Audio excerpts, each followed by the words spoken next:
president of the International Association of Art Critics. Marek, we're going to talk a little bit about your personal experiences. As we stated, that you were, trained at the beginning, as a civil engineer, right.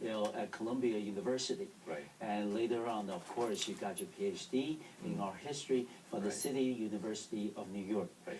And why did you make such a dramatic change in the pursuit of your career? From being an engineer Right. and all the way to being a art critic. That is I wouldn't say less than a 180-degree turnaround. Yes. Yeah, it is. Yeah, What motivated you? Well, I was always interested in art, and as a child, I was kind of one of these gifted children who who draw, and everybody admires sort of how beautiful your drawings are. Then there comes a moment in your life when you try to be rational, and your family kind of tells you, You got to be employable. Right. You have to have the future, right? I think that job. Yes. So that was studying civil engineering actually was part of my sort of rational self, with the help of the family who said, this way we can let you go, you will be safe, right? So, well, I have to tell you an anecdote, because it's not an anecdote, but a moment in my life when things changed, because that explains why, why I changed.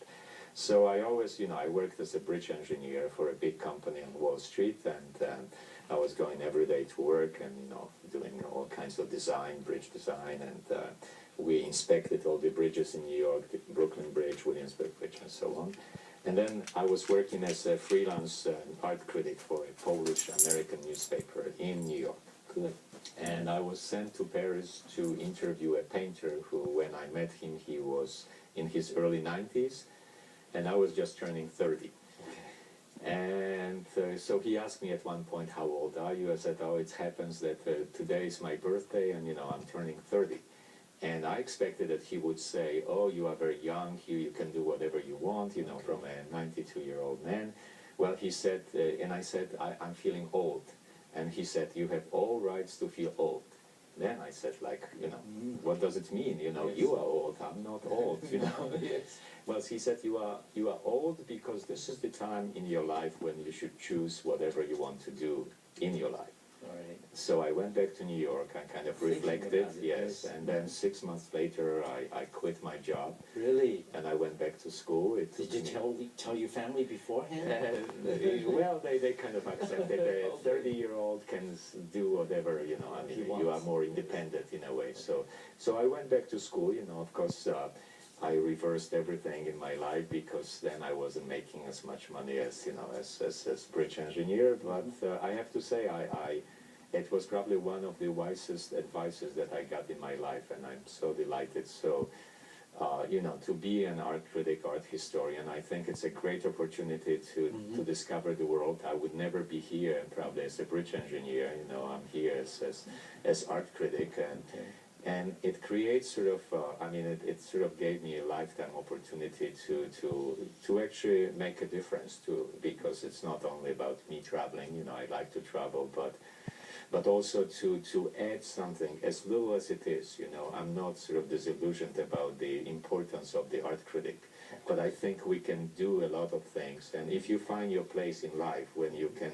kind of contribute, from your field, then it's wonderful, and, of course, engineers, they contribute from their field, and they are wonderful. I happen to be, sort of predisposed to do something else, and I think I found my matching kind of profession, or if you wish, or vocation, or whatever it is. Yes, Yeah. and I would suppose that your training as as a civil engineer will also help in terms of you becoming now the president of the International Association, but also in terms of making, like what you said earlier, making your criticism very clear, very precise, and easy for people to understand. Because just throughout our interview process today, I can see that your response is very well thought out, very well organized, and that is something you probably would attribute that to your engineering training. Is that true? Yeah, I don't know. It's very difficult for me to judge. I try to be as logical as possible, because I said this is the only way how we can communicate. Yes. And I want to communicate with everybody, and I think our association has the same goal. Yes. helps me also on a very kind of basic pragmatic level. You know, I get invitations to teach at MIT, for example, also because of the background. You know, MIT, it's a technical school, yes. So I teach, as a visiting professor, I teach at the architecture school.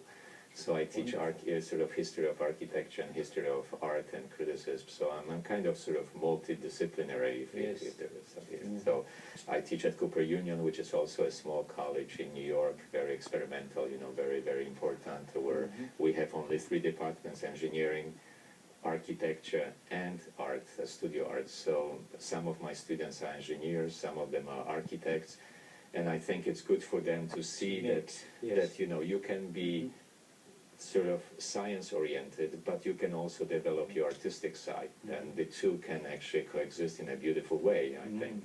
I agree. And